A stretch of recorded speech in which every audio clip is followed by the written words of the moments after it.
Peringatan.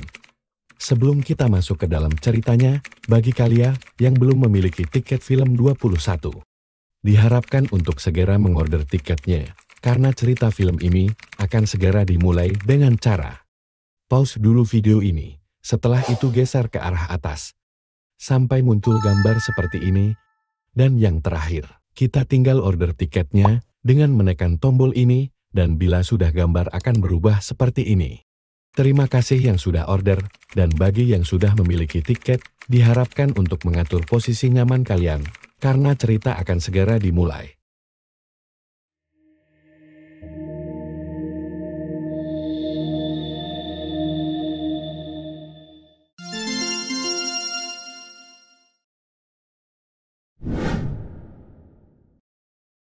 Cerita film kali ini langsung dibuka dengan seseorang chef yang bernama Ryan, sekaligus orang yang pecandu judi.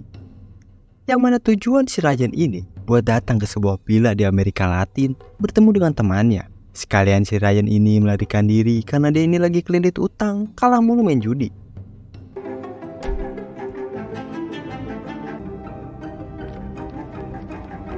Kemudian Ryan yang dijemput. Dia pun kedapatan surat dari temannya yang bilang kalau dia lagi ada urusan sekarang, silahkan masuk aja ke dalam duluan.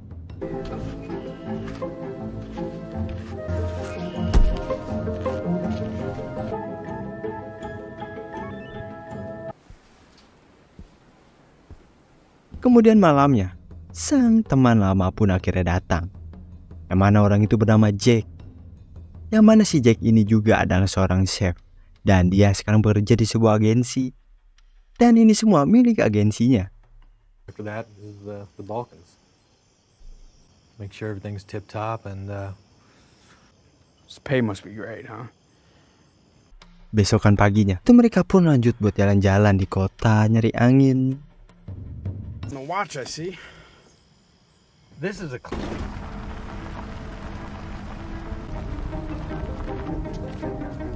Sampailah mereka ini di sebuah restoran.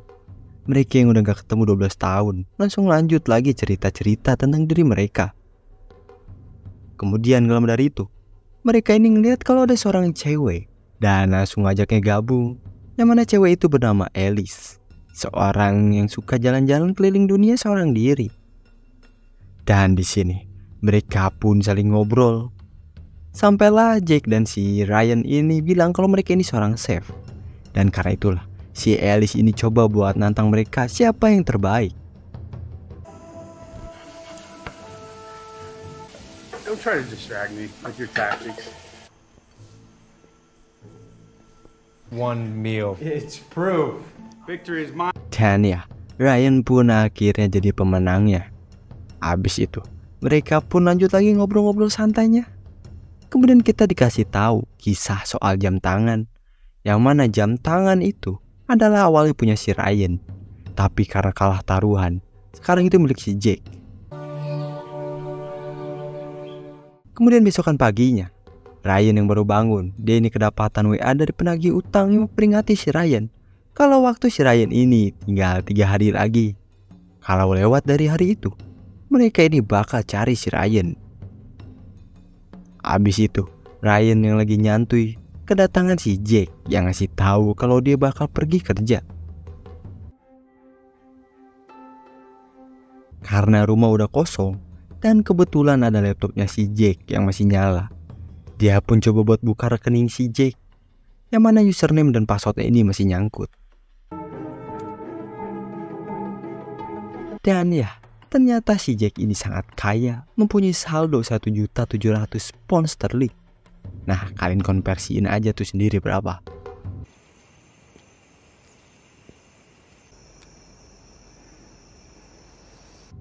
Kemudian malam harinya, Jack di sini ngasih tahu kalau imbalan selalu sebanding dengan kekejamannya. Pokoknya di sini si Jack ini udah depresi, capek sama hidupnya. Dan besok paginya, Ryan yang baru bangun, dia pun dikagetin sama pemandangan tragis si Jack yang udah gantung diri.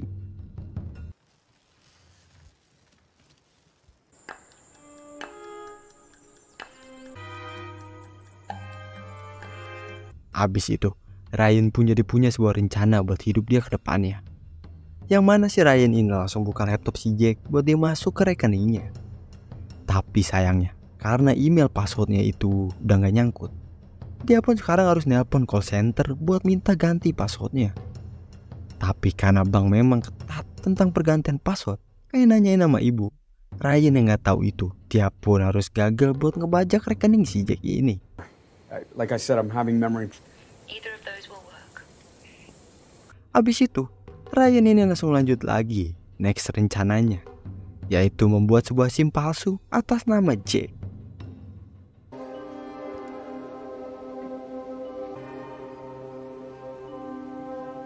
Dan gak lama dari itu, Ryan ini kedapatan WA dari si penagih utang yang ngirim foto ibunya si Ryan sambil memperingati waktu dia tersisa 2 hari lagi.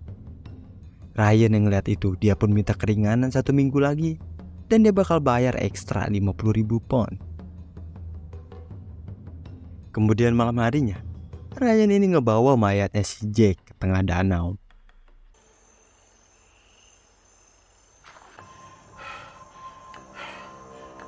Besokan harinya, Ryan ini lagi-lagi dapat WA kalau 50.000 poundnya kagak dibayar malam ini, ibunya ini bakal bye-bye.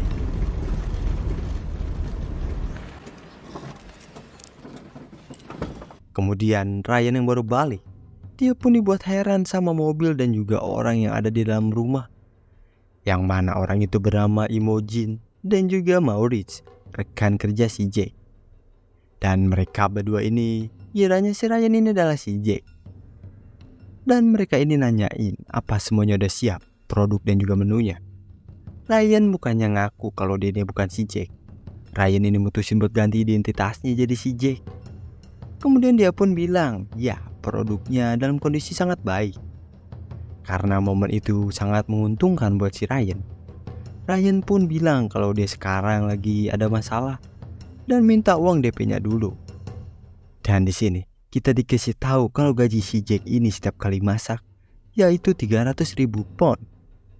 Dan karena itulah Ryan ini minta DP-nya 50.000. Imogen yang ngedenger itu, dia pun tanpa basa-basi langsung tap uangnya ke si Ryan.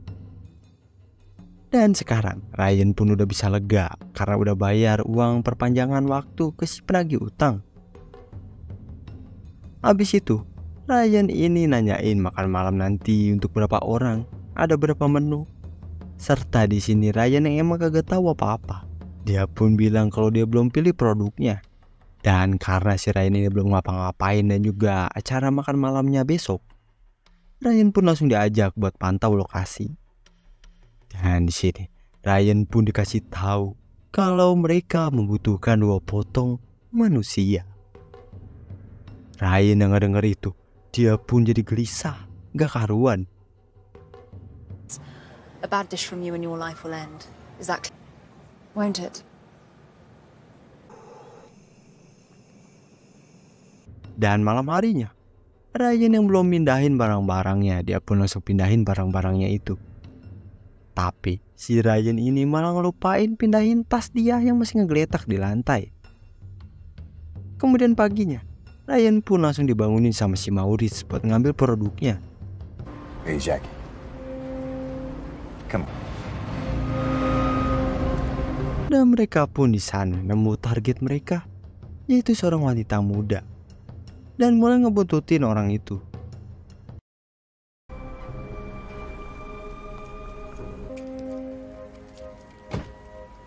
Sampailah mereka ini di sebuah kampung. Sayangnya mereka ini kehilangan jejak targetnya. Malah mereka ini ketemu sama seseorang di sana, Maurice yang udah ahli. Dia pun dengan alibinya bilang kalau mobil mereka ini bermasalah. Dengan bayaran yang sangat lumayan gede, orang itu pun mau bantuin mereka. ¿Está bien eso?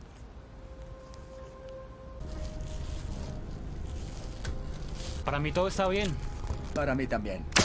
Dan ya, orang itu pun malah jadi korban mereka. Tapi gak lama dari itu polisi lokal pun datang ke mereka. Yang mana polisi itu dapat laporan kalau 2 cewek ini diikutin sama mereka.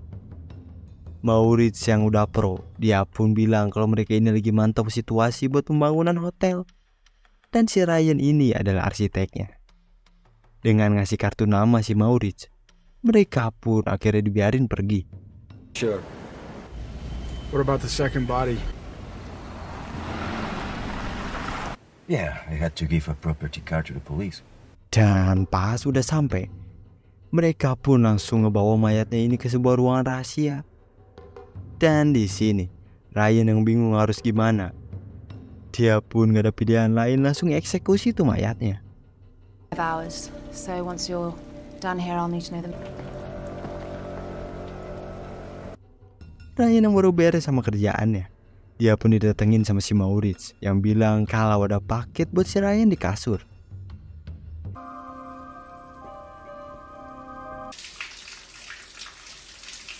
Dan ya, ternyata itu identitas si Ryan yang udah ketahuan sama si Maurits. Dan karena itulah, Ryan ini langsung coba buat kabur dari sana diam-diam.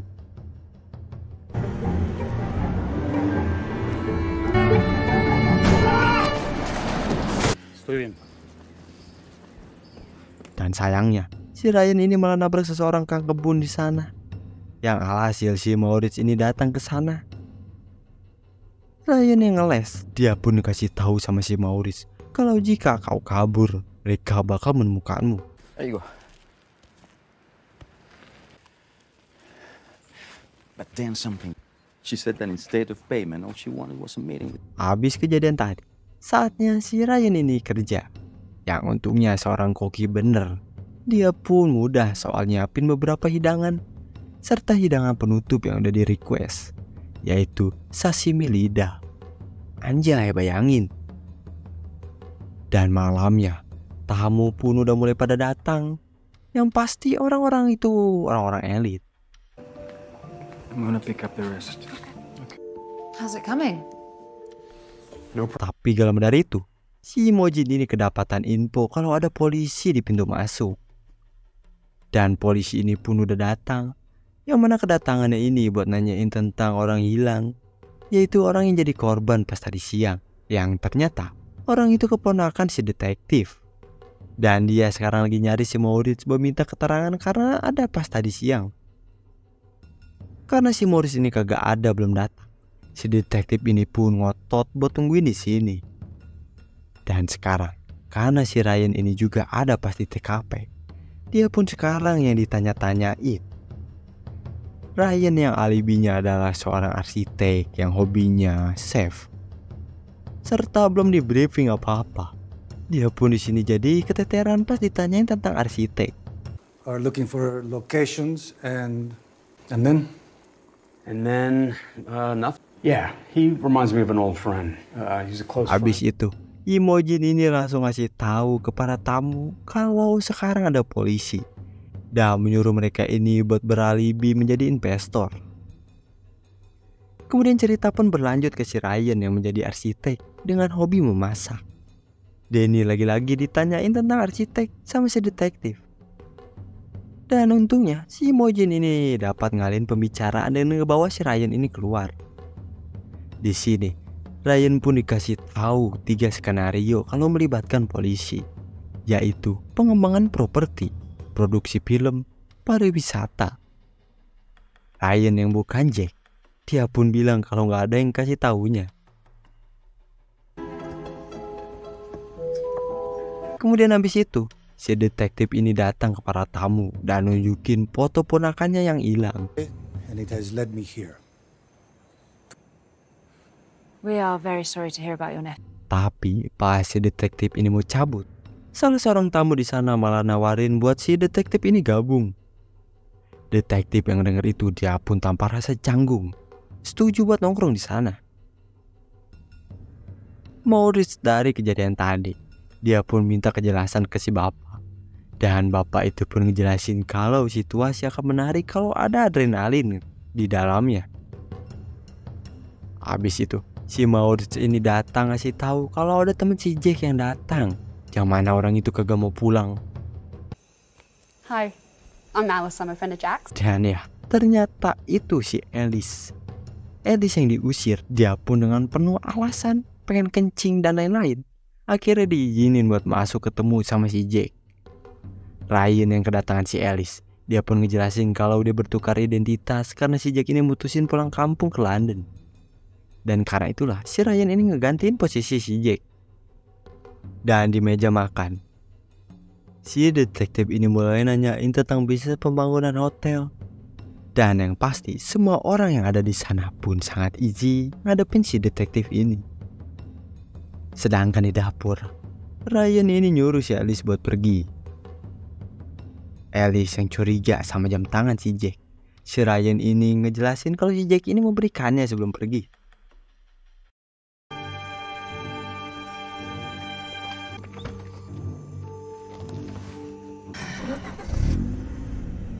Yes! Tapi pas si Alice ini mau cabut, ternyata mobilnya ini mogok. Kemudian di meja makan, inilah momen epiknya yang mana si detektif ini makan daging ponakannya sendiri. Kacau.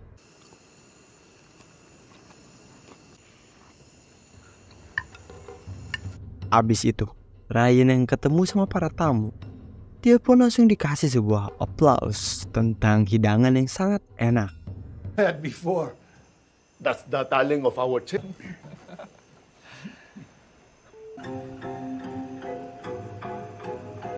Dan sekarang tibalah di hidangan terakhir, yaitu lidah. Di sini mereka dapat masalah karena lidah itu terkena herpes. Dan karena itulah mereka ini harus cari penggantinya dengan cepat. Better. This was a request. There is a call a taxi. I don't want to put anyone out. Dan hidangan terakhir pun udah jadi. Tapi buat disumpit si detektif, dia ini kedapatan surat yang nyuruhnya buat ke kamar mandi.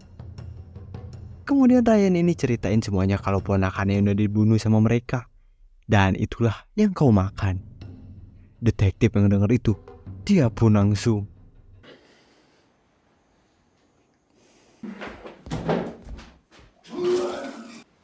No, I'm okay.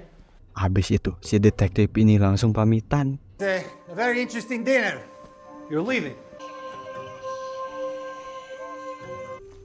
Ternyata dia ini udah janjian sama si Ryan buat masuk ke ruangan rahasia buat ngeliat barang buktinya yang ada di sana.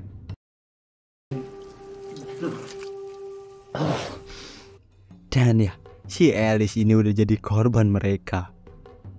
Kemudian pas mau ngabarin polisi galau, HP si detektif ini ternyata ketinggalan di dalam pas lagi ngecas.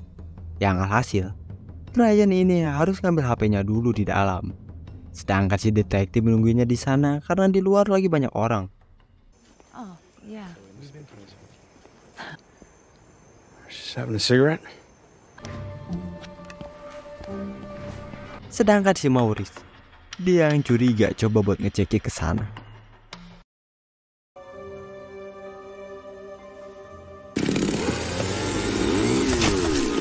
Dan ya, si detektif pun harus tewas di sana. Kemudian pas si Ryan ini bergegas pergi ke sana, dia pun dibuat kaget sama si detektif yang udah tepar beserta si Maurice yang udah di sana. Nice. Seems Jose's been having an affair. Abis itu, Imogen ini meretas email si detektif buat ngirim sebuah email ke adiknya. Someone. Kemudian besokan paginya, Ryan ini sekarang lemes karena kesempatan dia buat selamat harus sirna. Dan yang pasti dia ini bakal terjebak di bisnis ini selamanya. Yang mana si Ryan ini sekarang udah dipasangin alat pelacak di tubuhnya. Abis itu, karena pekerjaan udah beres, si Ryan pun mutusin buat pulang kampung aja nungguin panggilan berikutnya.